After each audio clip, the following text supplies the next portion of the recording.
Merci beaucoup. Je vais dans un instant voir le Premier ministre Modi et pouvoir avoir un entretien conclusif à cette visite bilatérale et ce sommet sur l'intelligence artificielle. Je voulais en quelques mots vous rendre compte et répondre à vos questions. D'abord, on a pu, lors d'une visite bilatérale, confirmer l'agenda entre l'Inde et la France. C'est ma 4e visite bilatérale en tant que président. Le Premier ministre est venu aussi à plusieurs reprises. On s'est vu plus d'une vingtaine de fois et nous avons consolidé ces dernières années une relation très forte qui nourrit un agenda extrêmement dense autour d'une même vision de l'Indo-Pacifique, d'une volonté aussi de ne subir aucune forme d'hégémonie ou de vassalisation dans la région, ni d'être dans une position de quelque façon conflictuelle. Et donc on a construit ces dernières années des relations très fortes, que cette visite a permis de consolider, en particulier en matière de défense.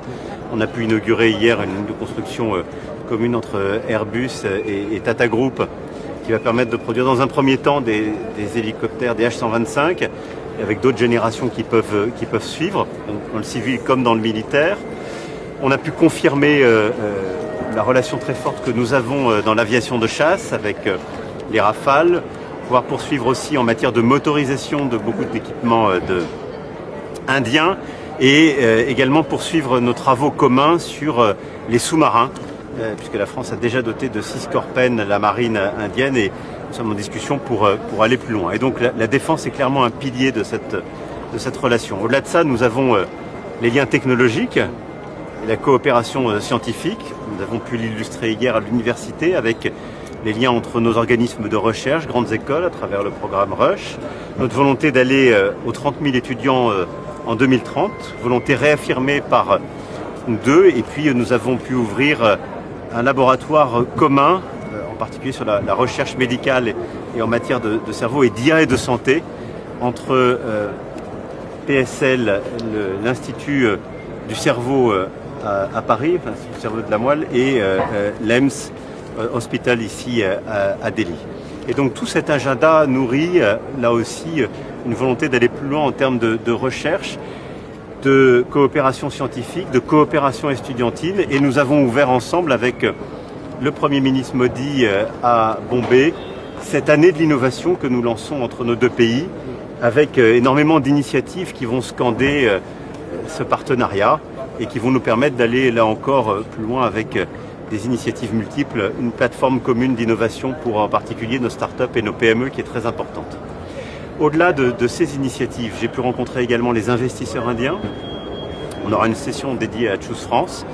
On a beaucoup d'Indiens qui ont investi ces dernières années en France dans l'industrie lourde. On souhaite encore en avoir. Il y a plusieurs projets d'investissement dans le domaine industriel, mais également dans l'innovation technologique. Et donc on a eu une session dédiée à Bombay. Et puis nous souhaitons aller encore plus loin également en matière d'industrie culturelle et créative. Le cinéma français est une source d'attraction et d'inspiration ici, comme Bollywood l'est. Et donc j'ai eu une session dédiée sur ce sujet à Bombay. Et là aussi on a décidé de nouvelles coproductions. Et ce que nous cherchons à faire, c'est à la fois d'avoir plus de tournages en France, en particulier dans les studios que nous avons ouverts, et davantage de coproductions et de scénarios coécrits. Au-delà de cet agenda bilatéral, le sommet qui s'est tenu aujourd'hui, qui était la suite de celui que nous avions coprésidé à Paris l'année dernière, était pour nous très important, parce qu'avec l'Inde, nous avons une même vision de l'intelligence artificielle. Nous croyons dans l'innovation et nous voulons développer les data centers, les modèles, les investissements technologiques dans nos deux pays. Nous voulons que ce soit au service de tous, et donc nous avons dans nos deux pays un agenda d'adoption de l'intelligence artificielle, d'inclusivité, et le Premier ministre a annoncé plusieurs initiatives fortes qui viennent compléter ce que nous avons fait aussi en novembre dernier sur Adopt AI. Et nous avons aussi une vision d'une intelligence artificielle qui doit être plus souveraine et plus sûre.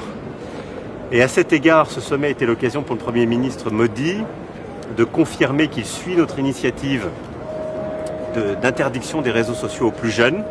Apparemment, c'est 16 ans qui sera retenu comme âge ici. Il m'a dit qu'il passerait donc au Parlement une loi en Inde au mois de mars dans ce sens. Et ce qui est un mouvement important qui va dans le sens justement d'une plus grande protection de nos enfants, de nos adolescents. Et de la même manière, il a cette volonté de défendre un IA plus transparent. Et l'initiative que nous avons conçue ce matin permettra justement d'avoir plus de transparence sur les algorithmes, plus de transparence sur les modèles, et un respect du multilinguisme qui est aussi quelque chose que nous défendons avec la francophonie. Donc cet agenda commun est aussi extrêmement structurant et nous allons embarquer cet agenda, si je puis dire, dans la présidence française du G7, puisque j'ai invité le Premier ministre Modi qui sera là, et comme il préside les BRICS, nous aurons un moment de convergence avant notre G7 et nous aurons aussi une initiative commune en matière d'intelligence artificielle et de réseaux sociaux pour venir consolider nos initiatives communes quelques jours avant le G7 français. Voilà ce que je voulais ici vous dire avant de répondre à quelques-unes de vos questions. Monsieur le Président, sur un sujet qui est devenu aussi une actualité internationale, puisque Giorgia Meloni... On va peut-être commencer par l'actualité internationale, après je répondrai à cette question. Giorgia Meloni, on a parlé... On ne fera que des questions. I will perhaps treat une question sur... French question on international, India and the agenda. After one question in English, and I will finish with one question in the... Monsieur le Président, avec ce partenariat renouvelé avec les Indiens, est-ce que vous assumez une forme de rapport de force avec les Américains? Non, je ne vois pas de rapport de force là-dedans, mais j'assume totalement d'avoir une vision de notre diplomatie qui est libre, qui croit dans l'indépendance, le respect et le multilatéralisme. Et le Premier ministre l'a lui-même rappelé il y a 2 jours à Bombay, lorsque l'Inde et la France s'unissent, elles ont des résultats. En 2018, nous avons lancé ensemble l'initiative solaire internationale, l'Alliance solaire internationale, ici même à Delhi, avec des résultats très probants, pas simplement ici, mais sur le continent africain, dans beaucoup de pays émergents et en développement. Nous avons ensemble, lors du G20 indien, lancé l'IMEC, qui est un des plus grands projets d'infrastructure qui permet de lier l'Inde à la Méditerranée. D'ailleurs, projet sur lequel le Premier ministre était à mes côtés à Marseille l'année dernière. Et nous avons ensemble lancé aussi ces initiatives sur l'intelligence artificielle qui créent un mouvement et des résultats. Et donc je crois à cette diplomatie qui renforce la souveraineté de l'Europe, son indépendance, qui croit dans le multilatéralisme et qui endosse de travailler avec les grands émergents. Et je veux surtout éviter la fracture internationale. Et je ne crois pas dans un ordre international qui se résume à un rapport au fond de suzerain à vassal. C'est ce qui se décide selon vous, si jamais on ne réagit pas aujourd'hui? Oui. Et il y a des scénarios, soit de marginalisation, soit de vassalisation heureuse.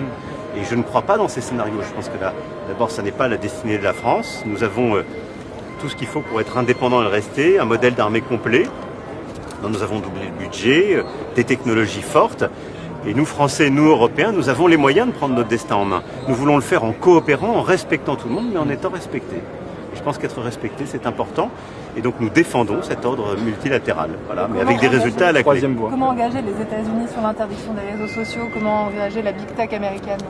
Alors, il y a plusieurs choses. D'abord, c'est les gouvernements qui doivent prendre leurs responsabilités. J'aurai cet échange avec le président Trump. Mais je vois que beaucoup de gouvernements qui, il y a quelques mois encore, étaient très réticents. Moi, j'ai eu cette discussion depuis plus d'1 an avec mes collègues. Certains qui étaient très réticents rejoignent ce mouvement. Encore ces derniers jours, ces dernières heures. Donc on a créé quelque chose qui est une dynamique. Ensuite, parce que je pense que tout le monde voit ce qui se passe. Il peut pas y avoir, il n'y a pas un parent dans quelques sociétés où les réseaux sociaux sont ouverts qui ne voit pas l'impact sur ces jeunes, qui ne subit pas la pression de ses ados ou de ses enfants pour dire il faut m'ouvrir les réseaux sociaux. Pour ses enfants. Et donc je pense qu'il doit voir ça aussi. Et donc je crois aussi dans l'opinion publique américaine. Ensuite, nous engageons la tech, et j'ai eu ces discussions tout à l'heure sur plusieurs choses en prévision de notre G7. D'abord que les entreprises de technologie accompagnent cette interdiction avec des technologies de vérification de l'âge, qui soient respectueuses de nos règles. Et ensuite, qu'il y ait aussi un mouvement qui nous permette d'avoir un IA plus sain, plus sûr. Et un des points sur lesquels nous voulons avancer et avoir des résultats dans le cadre de notre G7, c'est de créer une coalition d'acteurs pour justement le marquage de l'IA. Ce qu'on veut, c'est que quand vous avez un contenu de manière toute simple, que vous voyez sur vos réseaux sociaux et qui est fait par l'IA, que ce soit identifié, fait par l'IA. Et ça, on veut pouvoir engager les grandes entreprises de l'IA pour qu'elles s'engagent à respecter cela. Alors c'est à eux de mettre les standards en place, mais ça c'est très important pour nous. Donc voilà, ce qu'on est en train de faire, c'est un mouvement, une coalition d'acteurs pour des réseaux sociaux et une intelligence artificielle qui soit à la fois innovante et plus sûre pour nos enfants et nos démocraties. Et donc ce qu'on est en train de construire, c'est une coalition d'acteurs, à nouveau une coalition de volontaires avec des gouvernements, mais aussi des entreprises qui vont nous permettre de protéger les jeunes de moins de 15 ans, Et donc là, on a déjà beaucoup d'Européens, on a l'Australie. On va essayer de compléter le club avec ce qu'a annoncé l'Inde aujourd'hui, et ce jusqu'au G7. Et donc on va améliorer les choses sur les réseaux sociaux, on va essayer d'aller vers la transparence des algorithmes. Et sur l'intelligence artificielle, on veut aller vers le marquage de l'intelligence artificielle, le respect du multilinguisme dans les modèles d'entraînement et élargir notre coalition pour une IA soutenable, durable, c'est-à-dire plus économe en termes de consommation d'énergie. Vous avez évoqué le Rafale en Inde. Oui. À l'inverse, le SCAF semble avoir du plomb dans l'aile, si je peux me formuler ainsi. Comment est-ce qu'on peut sauver ce projet d'avion de combat franco-européen? Est-ce que ça peut passer par 2 avions et une plateforme commune? Écoutez, d'abord, moi je constate que nous avons fait ce projet il y a 8 ans. Est-ce que depuis 8 ans, on pense qu'il y a besoin de moins d'Europe en matière de défense? Non, on a fait l'inverse. Chaque jour, on a construit plus d'Europe de la défense. Donc on avait raison avant l'heure, si je puis dire, avec le SCAF, en franco-allemand. La deuxième chose, c'est que nous avons identifié des besoins communs. Est-ce qu'ils sont remis en cause? La réponse est non. La troisième chose, on parle d'une génération d'avions qui arrivera après 2040-2050 sur le marché. Est-ce qu'on pense que le monde sera plus simple, moins compétitif? Non. Et il faut être lucide, je pense que les Chinois auront leurs aviations de combat, ils la vendront, seront des compétiteurs. Les Indiens qui sont aujourd'hui des clients, qui veulent coproduire avec nous. On a beaucoup parlé du Rafale ici, mais ils veulent coproduire, ils coproduisent déjà dans le Make in India. Ils veulent faire plus de maintenance, et c'est légitime, à horizon 2040-2050. Je vous l'écris. L'Inde, elle fera son avion de combat. C'est le sens de l'histoire. Donc nous, Européens, si on a le sens de l'histoire, on a intérêt à standardiser, à simplifier, et donc avoir un modèle commun. Donc là, on a d'abord la décision stratégique, après on a eu des frictions entre les entreprises. C'est la vie des affaires et des organisations humaines. Est-ce que ça doit décider pour autant de la stratégie des États? La réponse est non. Mais même l'Allemagne en doute, même l'Allemagne en doute. Mais moi je ne doute pas de ça. Je pense qu'on doit redoubler de volonté. Mais j'essaie de voir aussi pour d'abord la stratégie de nos pays, de notre Europe, et la bonne utilisation de l'argent de nos contribuables. Est-ce que c'est la meilleure utilisation de notre argent que de faire plusieurs avions? On a besoin d'avoir un standard européen. Si on fait un standard ensemble, il est inarrêtable. Il n'y a pas les Ça, j'ai fini sur l'international. Relationship between India and France and the importance of the 114 aircraft deal that's now being looked at, the Rafale. Could you talk a little bit about both of these, please? And also, how would you like to respond to those who are criticizing the Rafale as a platform, and also your statement that social media, freedom of expression is actually a bullshit that is being. So, how do you defend that statement, sir? Sir, are there any pointer of cooperation from both the countries agreed upon in the summit? Yes, we agreed upon a lot of cooperations. Like building up what we already decided in defense, and increasing through innovation, because we launched Innovation Year, culture and creative industries, research and so on. So we have a very strong relation, and I just would like to amend your statement, if I may. We don't have just a strategic partnership. We have a special global strategic partnership, which is unique, both for India and France.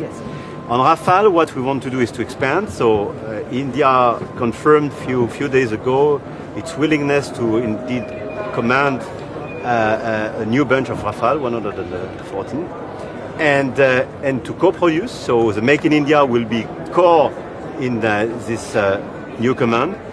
And on top of that, what we want to do is to improve the cooperation in maintenance capacities, in terms of diversification of approach, and to be much more, I would say, in a sort of mutual agreement cooperation. So it's a new step forward, clearly consolidating the existing one and going further. So Rafale is absolutely key. I hope we will do the same on submarines. We offered additional capacities.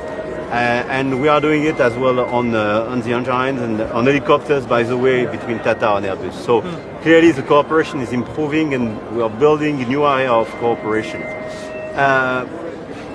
About the criticism about Rafale aircrafts, many people were criticizing, but do you think that there will be 50% indigenous component in Rafale aircrafts?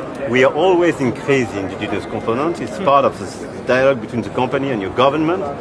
And I mean, I don't see how people can criticize, because it makes your country stronger, it increases the strategic relation between us, and it creates more jobs here. And so, very clearly, we are extremely,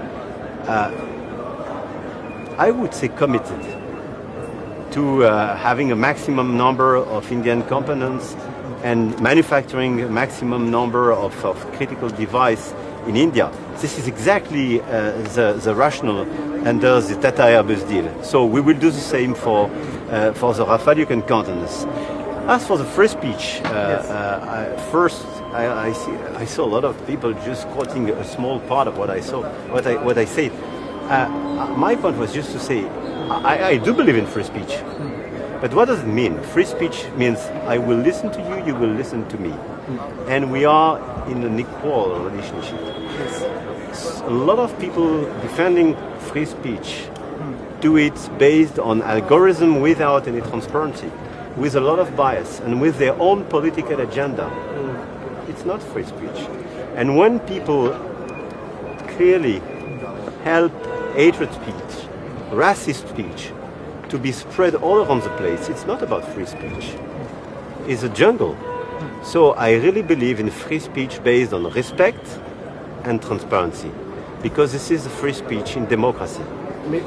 And as for the bilateral relationship, I really believe it's at the highest point. And we want to do much more again because it's based on our relations. This is why I invited Prime Minister Modi in state visit in June in France, and he will come and he will be the special guest of our G7 as the president of the BRICS. And I will come back next year. He invited me and I would honor this invitation to go further.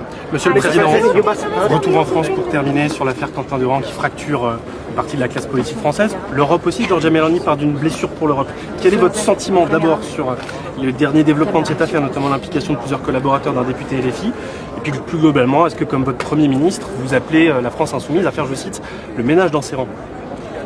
D'abord et avant tout, je n'oublie pas qu'il s'agit là d'un jeune de nos compatriotes qui a été tué. Et donc j'ai une pensée pour lui, sa famille, ses proches, qui je redis ici les condoléances et la solidarité de la nation. La deuxième chose, la vérité doit être faite sur cette affaire, la justice doit passer. Il est clair qu'il y a eu des groupes violents, certaines composantes qui avaient été par ailleurs interdites déjà dans le cadre des dissolutions que nous avions pu prononcer, qui semblent avoir opéré. Je suis extrêmement prudent parce que l'enquête est en cours. Et qui sont liés à la France insoumise. Et donc, aucun groupe mettant en œuvre de la violence n'a de légitimité dans la République. Et je le dis avec beaucoup de force. Et donc oui, les partis extrêmes doivent faire leur ménage. L'extrême gauche en l'occurrence, mais les autres partis extrêmes et l'extrême droite aussi, qui a dans ses rangs parfois des militants qui justifient l'action violente. Et je le dis avec beaucoup de force, je l'ai toujours dit, c'est ce pourquoi je me suis toujours opposé aux extrêmes. Il y a des élus dans les partis extrêmes, ils sont élus, ils siègent à l'Assemblée. Il y a beaucoup de gens respectables, il y a des idées que je combats, auxquelles je ne crois pas, mais ils ont des électeurs. Mais rien ne saurait justifier, ni chez les uns, ni chez les autres, et ni même dans un face-à-face qui est mortifère pour la République, rien ne saurait justifier l'action violente. Rien. Et donc à chaque fois qu'il y a des gens qui vous expliquent qu'ils ont mis en place des milices pour faire de l'autoprotection, qu'il y a telle ou telle chose parce qu'il y aurait de l'autre côté un discours de violence et qu'ils la légitiment, ils ne commettent pas simplement une faute politique, ils commettent une faute morale et ils créent les conditions de ce qui arrive. Donc tout le monde, partout, doit faire en effet le ménage. En République, il n'y a pas de place pour les mouvements qui adoptent la violence, qui légitiment la violence. Parce que la démocratie repose sur le respect et la paix. Comment le ménage, ça veut dire que Raphaël Arnaud n'a plus sa place à la France insoumise? Je ne vais pas aller plus loin sur ça parce que je ne suis pas dans le commentaire politique. Ça veut dire qu'il y a du travail que chaque groupe politique doit faire, il y a la justice aussi qui va passer. Mais il y a aussi une responsabilité de tous ceux qui légitiment l'action de groupes violents. Il n'y a pas de place à la violence, laquelle qu'elle soit. Alors chacun a les mots qui l'accompagnent. Hein. Ils disent toujours qu'ils font de l'autodéfense chez les uns ou des milices de protection chez les autres, que sais-je. Il n'y a aucun mot qui justifie la violence. En République, en démocratie, il ne doit pas y avoir de violence parce qu'il y a une liberté de parole, parce qu'il y a une liberté d'expression, parce qu'il y a une liberté de vote. Mais est-ce qu'il n'y a pas en ce moment justement une escalade de la violence en ce moment? Oui, mais c'est pour ça qu'il faut rester calme. Et c'est pour ça qu'il faut rappeler les principes de la République. Et c'est pour ça que tous les partis politiques qui, à un moment ou à un autre, justifient en leur sein ou à leur périphérie des mouvements qui pratiquent la violence sous prétexte que la République ne ferait pas assez ceci ou cela, commettent à chaque fois une faute grave. Grave.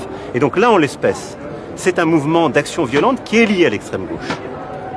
Donc très clairement, 1, la justice doit passer, 2, les responsables politiques qui ont quelque accointance que ce soit doivent prendre leurs responsabilités et elle doit être démocratiquement, politiquement discutée. Ensuite, il y a de l'autre côté à l'extrême droite également des mouvements violents. Ces mouvements doivent être combattus, continuer d'être éradiqués et rien ne saurait les justifier. Mais n'entrons pas dans un face-à-face. Et quant aux autres commentaires politiques que je vois, je suis toujours frappé de voir que les gens qui sont nationalistes, qui ne veulent pas qu'on les embête chez eux, sont toujours les premiers à commenter ce qui se passe chez les autres. Que chacun reste chez soi et les moutons seront bien gardés. Ça, c'est pour Georges Meloni. Monsieur le Président, le Français a été arrêté à son domicile ce matin dans le cadre de l'affaire Epstein. Quel est votre commentaire? Je ne vais pas faire plus de commentaires, évidemment, ça, j'imagine combien ça peut choquer le peuple britannique. Après, la justice passe, il y a une volonté qui est de laisser la justice travailler, de transparence, et donc je n'ai pas de commentaires à faire qui puissent... Nous laisse cette brutalisation dans la cassette de 2027 pour éviter ce face-à-face. Mais en prenant tous ces responsabilités, je le dis, là, c'est un moment de responsabilité pour toutes les formations politiques. Quiconque veut défendre ses idées, aller aux urnes, convaincre, n'a pas le droit d'utiliser la violence.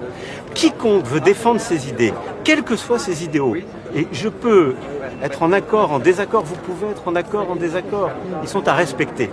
Rien ne justifie la violence. Et donc, quelques responsables politiques, quelques partis politiques qui est ambigu avec des mouvements violents, qui est ambigu avec des groupes qui pratiquent la violence, portent une responsabilité gravissime. La France insoumise est ambiguë. Je les appelle tous à la responsabilité, à lever ces ambiguïtés, à interdire eux-mêmes tous les groupes qui, en leur sein, pratiquent cette violence, à les fermer. La justice, de toute façon, fera son travail. L'administration le fera pour les dissolutions. Et je les appelle tous à ramener les esprits à la fois à la décence et au calme. La décence, parce qu'un jeune homme vient de mourir. Et la décence, c'est d'abord d'être aux côtés de sa famille, de ses proches, et de dire qu'il n'y a rien qui justifie de tuer un jeune homme. Et les opinions ne justifient pas de tuer un jeune homme. On peut, encore une fois, les partager, ne pas les partager. Et ensuite, je ne crois pas à l'émeute permanente. La République, ça n'est pas ça. Et donc, tous, je les appelle au calme. Si nous voulons une vie démocratique apaisée, nous avons des élections municipales qui arrivent.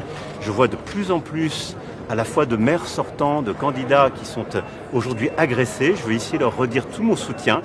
Tous les élus de la République, les maires, moi-même, le gouvernement, nous sommes là pour que les choses se passent dans le calme et dans le respect.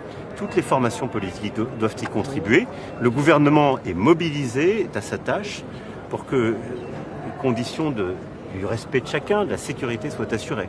Mais chacun a sa part de responsabilité. Est-ce que vous avez aucune alliance avec LFI?